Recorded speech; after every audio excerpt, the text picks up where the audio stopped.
Okay, now I'm going to show you how to do airplane with the much more reluctant Ragdoll kitty. Charlie is better. Trigg is fine once he gets up there, but kind of the process of getting up there, I think he finds a little demeaning. Trigg is awfully fancy. You just don't know. Right, Trigg? I love my chigga. I love my chigga. All right, here we go, chigga. I know, we just hold the thought, hold the thought. Hold the horses.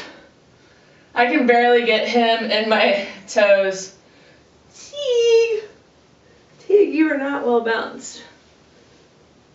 There we go. And you got the flying chiggy.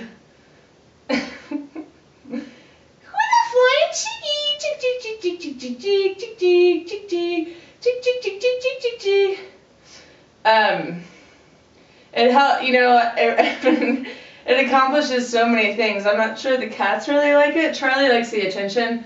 I think Trigg would rather just kill me. But overall, it's not that scary for them. Chiggy says, don't touch my paws. Oh, that was Trigg's fault. Trigg always makes it more dramatic than it needs to be. It's okay. It's okay, I love you. I love you. I love my chickadee. I love my chickadee.